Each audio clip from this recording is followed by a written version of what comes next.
Welcome to Dads with Startups, a podcast about a couple of dads who put family first, a couple of Okay. entrepreneurs who put family first. Yeah, Um, so, how are you doing, Kevin?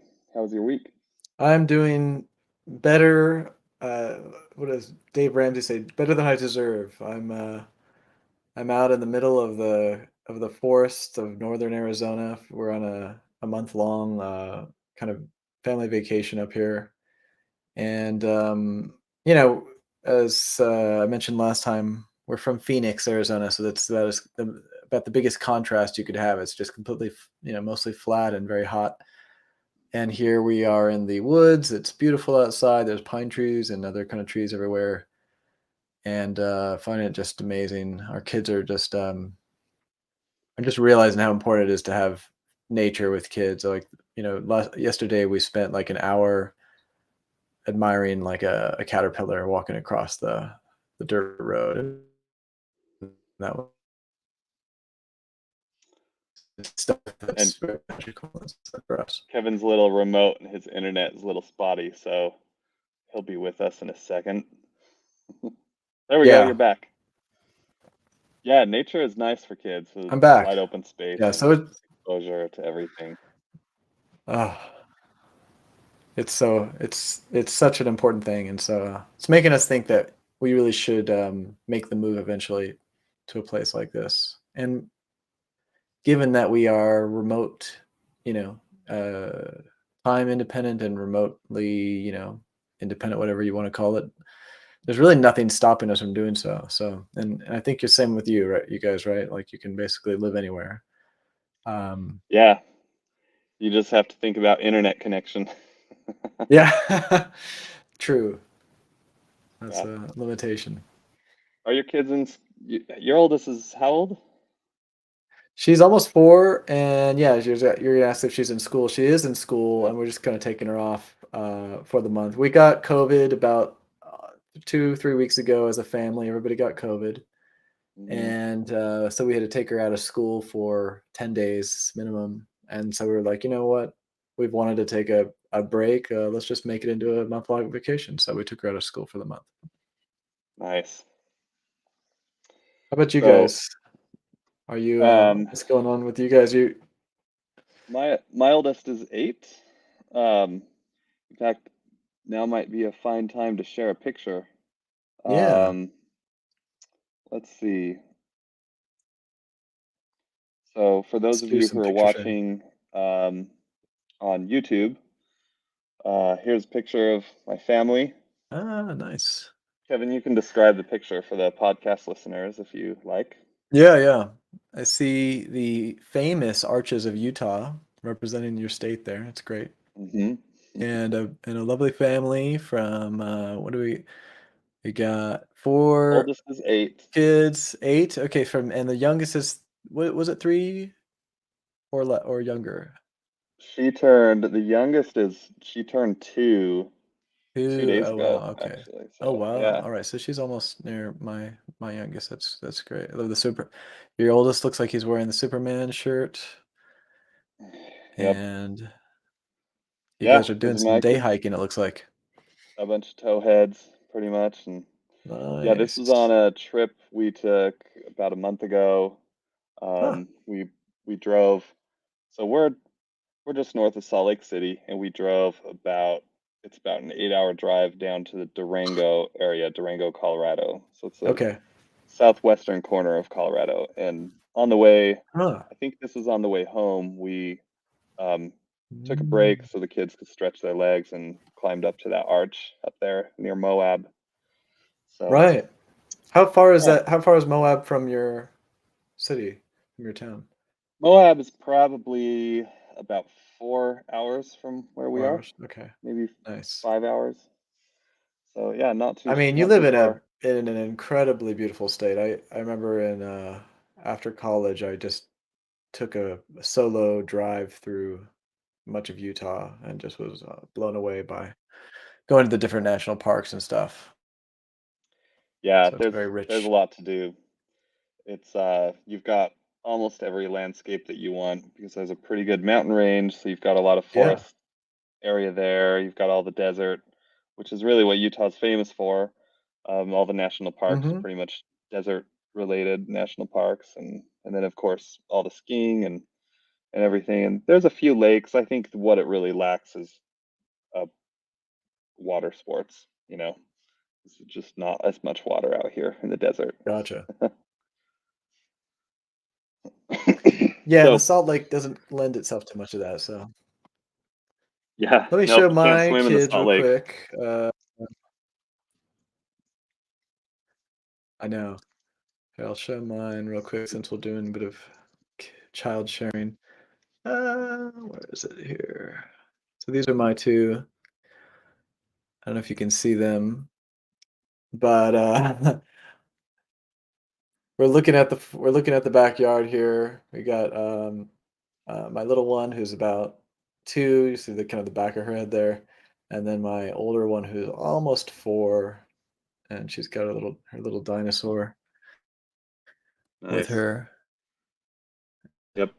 Brown hair. I Um, was supposed to let you describe it, but that's it. it's So, all right. Where is this at? You're definitely yeah. it's a green area.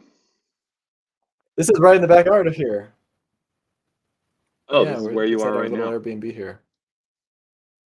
Yeah, Awesome. so it's a nice enchanting little place, and we're loving that, so Cool. cool. All right. Well, I thought we would.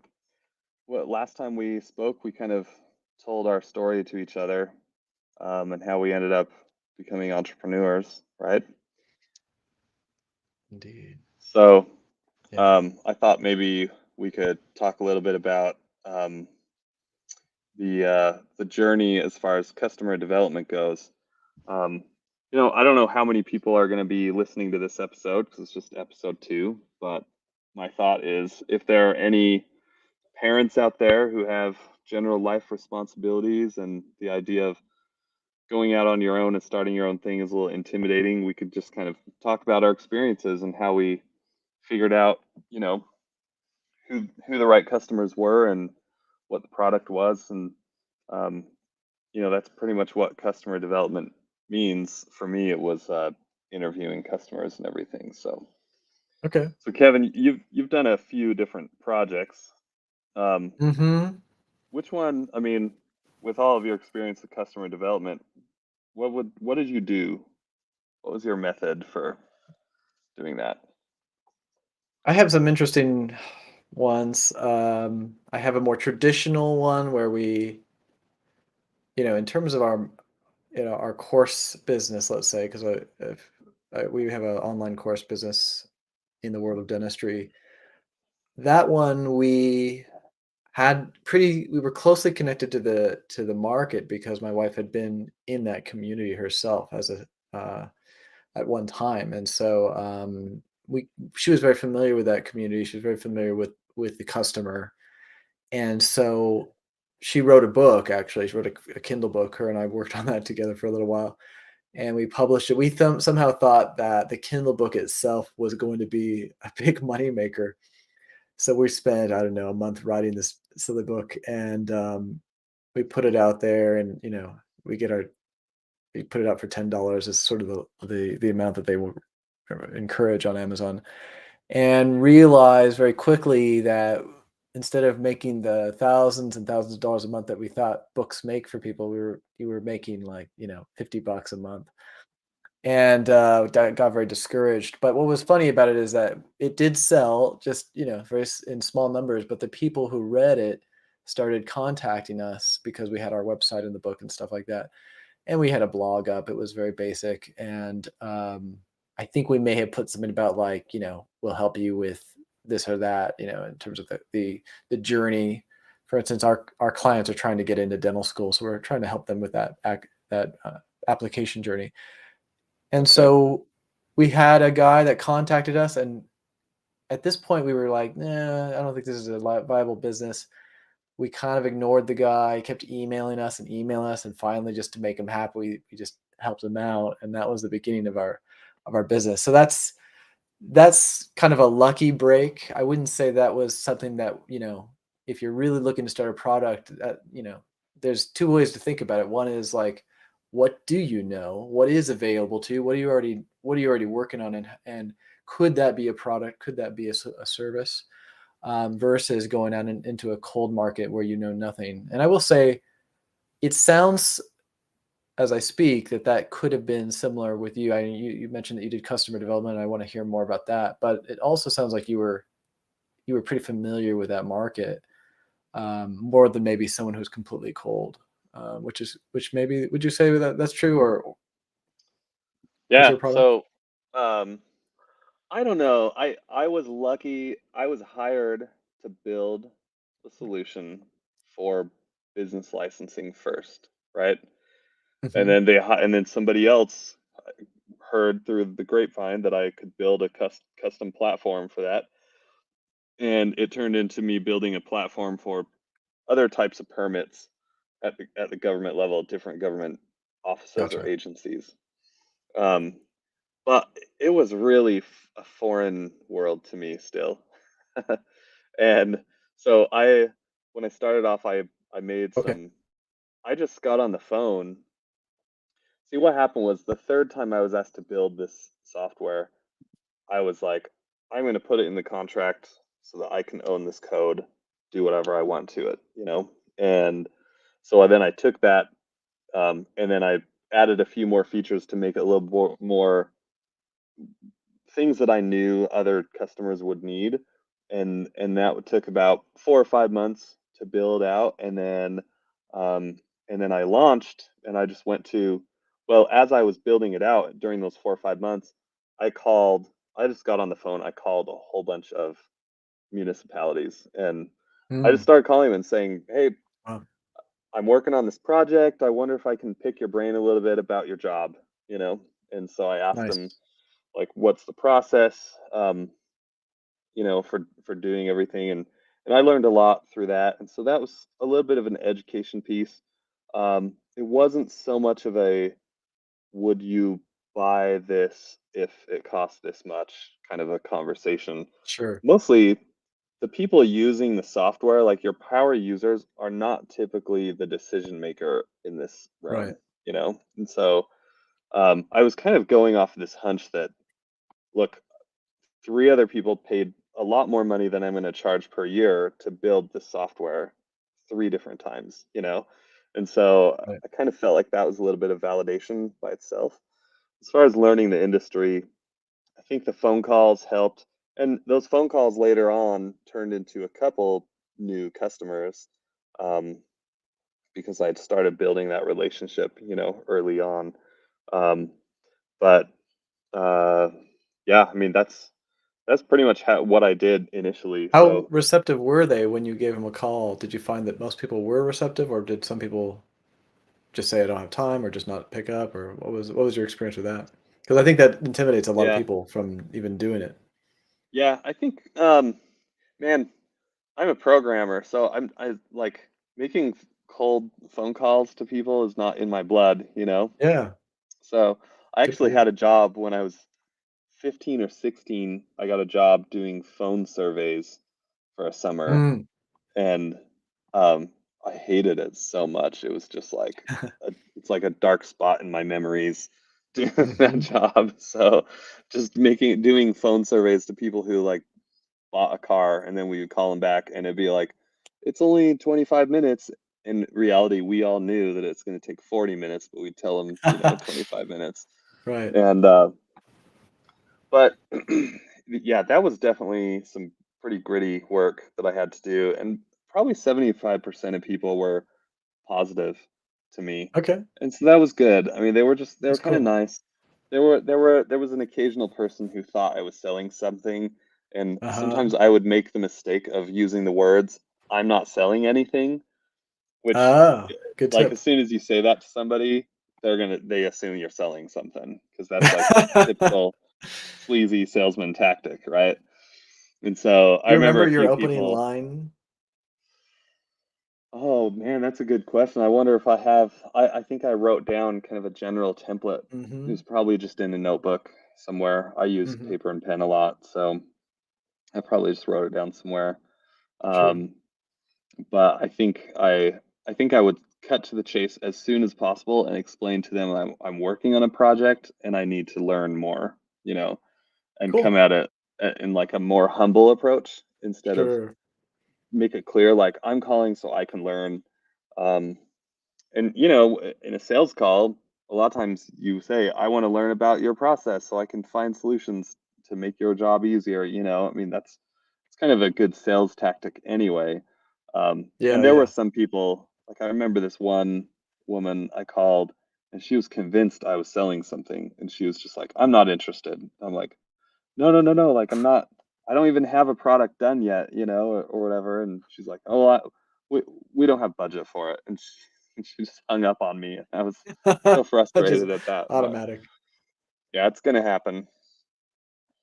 So That's yeah, cool. that That's a was good that's I think that's very helpful for me too, because I'm, just to be completely transparent, I know that now I'm gonna need to start doing some more customer development. And with my product that uh, soft launch, I should say, on the all right, Kevin. back. We lost you again for a second. Basically, got me back. Okay, cool. Yeah, I Yeah. may have a few more hiccups, but basically, I know I'm gonna have to start chatting with customers. I have a list now of maybe 25 people that have just found us through the website, and I'm thinking about that. Like let me see if I can set up a call with them and just say, "What are you looking for?" Because I think one thing that I think is true for customer development is I have a friend who out of LA when I was there, and he and I would chat a lot. And he decided at one point to start a SaaS.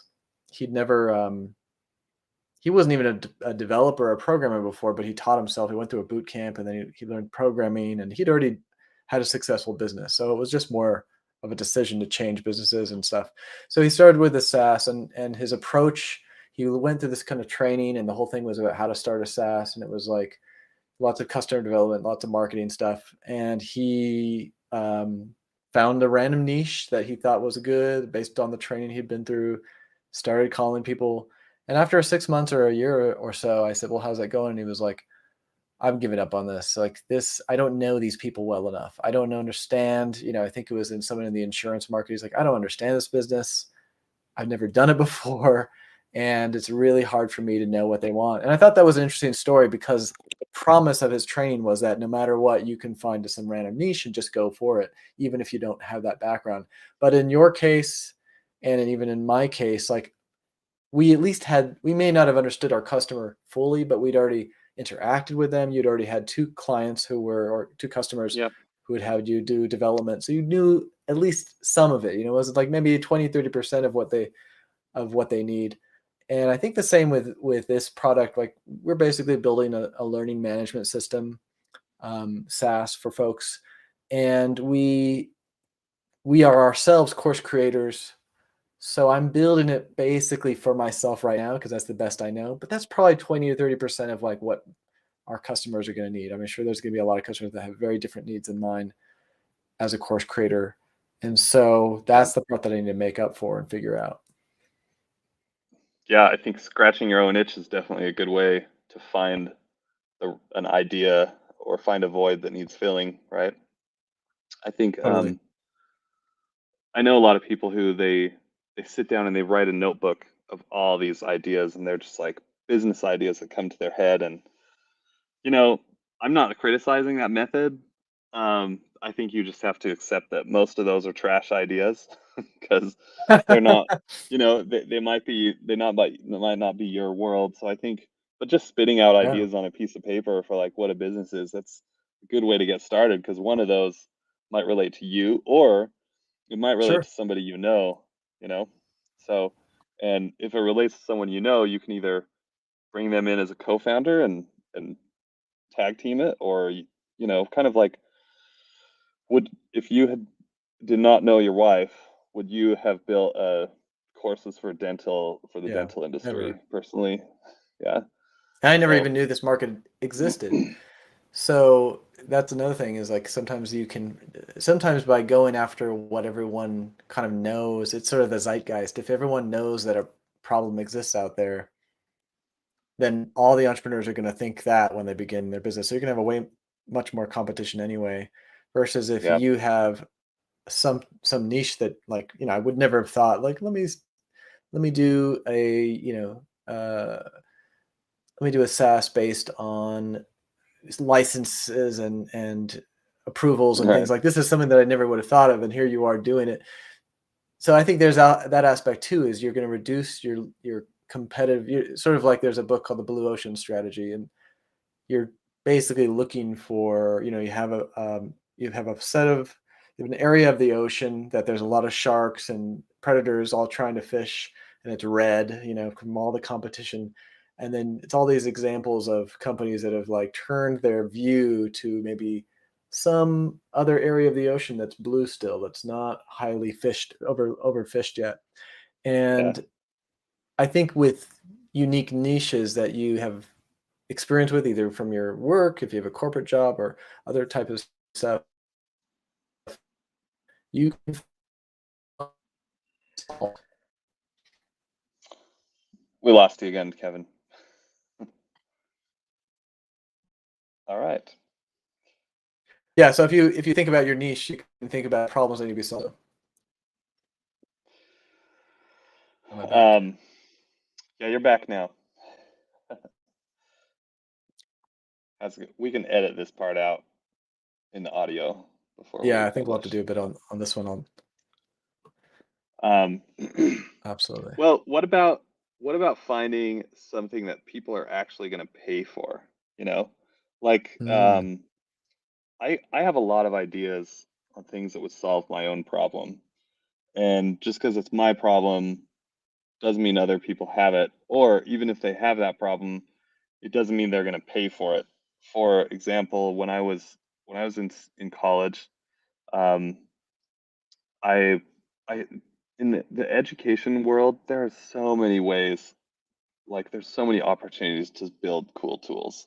But true. I see that as being an issue because institutional education is really hard to sell to, you know? Yes. And if you think about it, like, okay, I'm in Utah. It's not exactly a populous state, but there's only like five major universities in this Mm, state. And yeah, right. there's some more community colleges, but just the market cap is much smaller too, you know? So Yeah. if you have an idea, what do you think is the best way to make sure people are going to pay for it? Because that's a big part of customer development too. Well, I have an interesting I have an interesting approach to that one, which is, so for some plugins that I've done, so another business Hmm. we have is a plugin development for WordPress. What I have done is done a ton of research on sort of like, okay, first of all, have I scratched all my own itches? If not, before I build anything, and this is actually my first product was like this, before I build anything, let me create a sales page for it. Let me write all the features that I want, a wish list of everything. And let me not let me not be sort of like uh, s- a little seedy here and put a buy now button, but let me be ethical and put at the bottom a form that just says, how interested are you? Okay, go down, you read all the different things of what this product could be, but at the bottom it says, you know what, we don't have this built, but we're considering it. How interested are you? 1 to 10. And Yeah. if you're really interested, leave your email. And I did this for about 3 of our products. Actually, I did this for about 10 of our products. The ones that I got the most submissions from, form submissions, especially the ones that people included their email, because that means that they really want me to build this. Those were for me the green lights that people were willing to pay. And then the ones that I've built many of those sales pages with that form, and and nobody fills it out. And so that's a good red light. Like, don't go, don't build, don't waste any time, don't waste any money on this. And so that's been one thing that's helped me is you don't even have to put a form out, but if you really are, either if you're not going to go down the road of just calling random people like you, which I think is the best way probably to see if people will pay for it. But if you want to just get a sense of like, let's say you have a product idea that you're interested in, and you have some time, you could literally put up a blog. You could literally put up a page with write an article about like why you want to build this product, having all the keywords there. And even if you don't want to have a form where people fill it out, you can literally hook it up to analytics and just see, are people landing on this page, and are people clicking on a keyword phrase that gets them to this page? That's at least a start. And I found that to be really helpful to give me some direction about whether to explore a product idea further. Did you drive? How did you drive traffic to it? Through ads? No, that's the nice thing. I literally just put up a page with enough keywords where if people are searching for this idea, they will arrive within. And usually it's funny with if it's a long tail keyword idea, it will take Right. less than 2 weeks. Now, if your idea is I want to build a CRM, well, good luck. You're never going to get anywhere. But if your idea is I want to build a CRM for know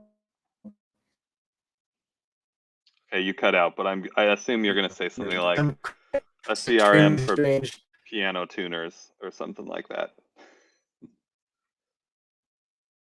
perfect, but much better example than me. um, Exactly. Yeah.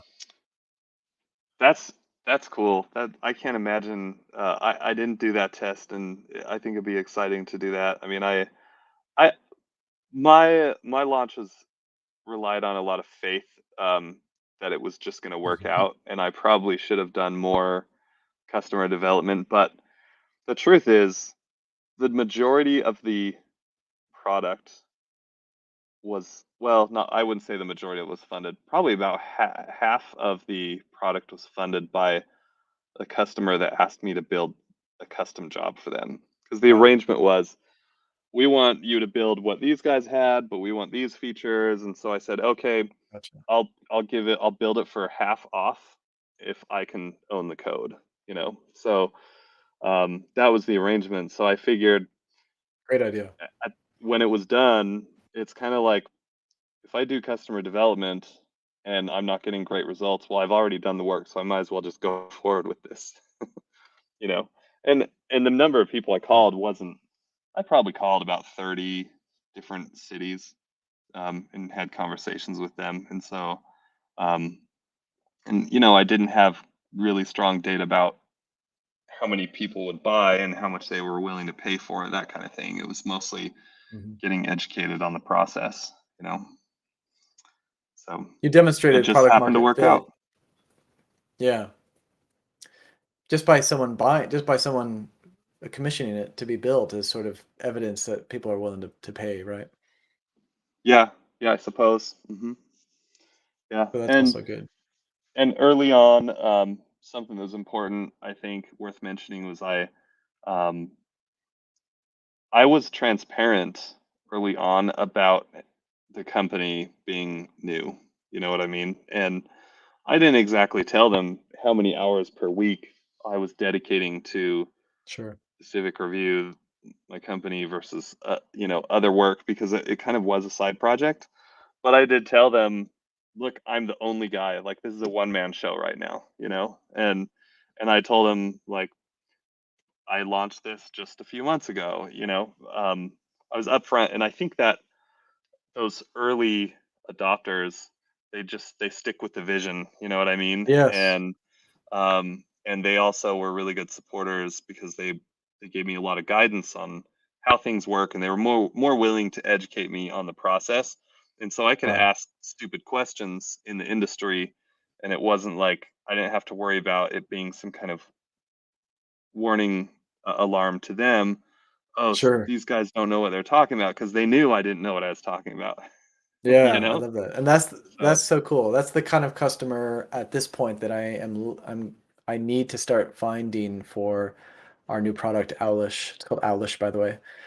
And mhm, I need to start finding those kind of customers that are willing to try something that may be buggy, and Yeah. also are willing to see my vision and are excited about my vision and are willing to kind of go through it. So that's exciting to hear. And I know that there's all these customers out. I've had those kind of customers before where they're like, this is exciting. I believe in this. I want to be a part of the mission or whatever. Right. And I don't know exactly how to find them. I guess putting yourself out there and just putting out an email to a small list is a good idea. Um, but I think in terms of what we're kind of talking about in general is, you know, we're dads, right? So we have kids that need to be fed. We have kids that have needs Yeah. and responsibilities. So the biggest mistakes that I've seen kind of SaaS developers and entrepreneurs make is that they have some idea, they think it's great, they don't really test it out. They don't call people, they just start building it. And if you have children that need to be fed and you don't have a job, well, that's a big problem. Or if you have a job and you're trying to replace it with a startup or a business, you do have to be thoughtful about that because time is precious, and anything you work on after hours is precious. That's time you may be taken away from your family. And so you really do have to think about ways to minimize risk. And I think what we're kind of talking about is, what are those ways that you can minimize risk before you of Yeah. time and money into it? Yeah. Um, I think I think that's a good wrap up there. I mean, it's all about minimizing risk, and um, maybe just last thing I'll say on that topic. I think everybody thinks that starting a business is really scary, right? It's like, oh, that's a big leap. I just don't, I have to quit my job to do that. Now, my job was Hmm. unique because I could just dial down the freelance work as I dial up Right. the new business, um, and that uh, not everybody has that situation. Like there's a lot of people Yeah, who that's you unique. can't just start showing up 30 hours a week to your full-time salary job. They're going to fire you, so it True. has to be nights and weekends. Um, but to be honest, there were times, and I could talk a little bit more about this in the future, but there was this one, I think it was about 2 years in, I was putting a lot more work into Civic Review, and I kind of neglected a lot of client work. Not that clients, Mm. I neglected them, but I wasn't allocating enough hours for doing work Mhm. for freelance customers, and I ran out of money. And I reached the end of the fiscal year with hundreds in the business bank account, and I Wow. had a part-time employee. He was a student at the university here, Ah. and I was like, I don't have any money to pay him, and I had some customers that needed to pay me, and it's not like they Ah. were late. It was just I was like, Yeah. when is that check gonna arrive? I actually had to call one of them and say, Right. hey, just so I know, when is this check gonna get here? Ah. Um, Jeez. and it came just in time. And after that, I was like, I can't I can't give Civic Review as much time as I am right now. And so I redialed up the freelance work, and I was working almost full time again because I realized I didn't forecast my money very well. You know what I mean? Right. So Which is easy to happen. yeah, yeah,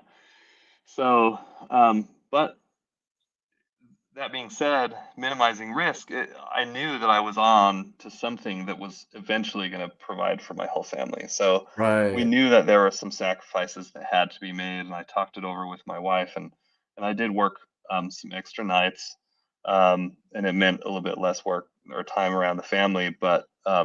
Sure. But yeah, I think anything you can do, because like you said, you can't just throw spaghetti at the wall and hope one of them sticks, because it's more like throwing one piece of spaghetti at a time, and Yeah. they just fail and fail and fail, and you got to be a little smarter with which noodle You you're going to do. throw at the wall.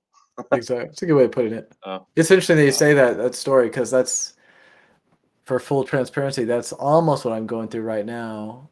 I've spent so our business that we develop, basically our plugin business,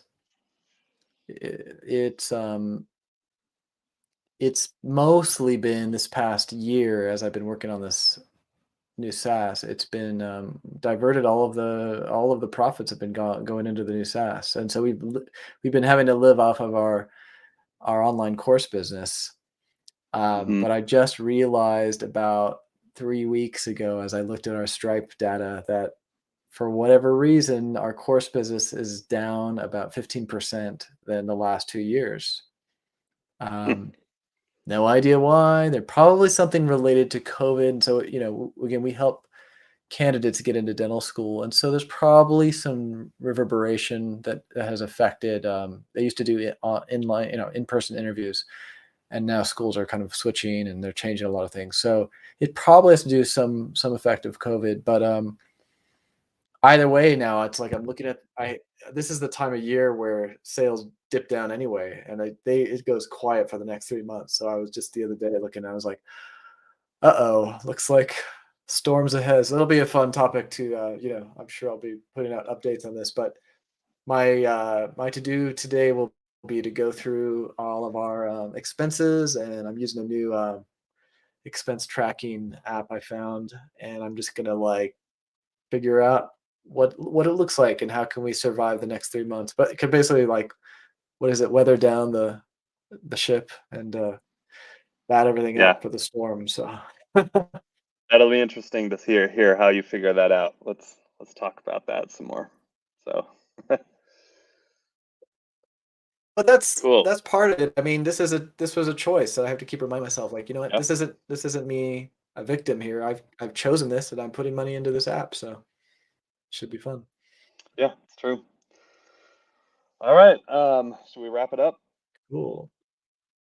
Yeah. All right. Well, Let's if you go ahead. guys are enjoying the podcast so far, which I hope you are, please do us a favor and leave us a review in any of your favorite podcast apps, especially if you're an Apple user. You can use Apple Podcasts or Android. I think it's Podcast Addict is one of the bigger ones out there.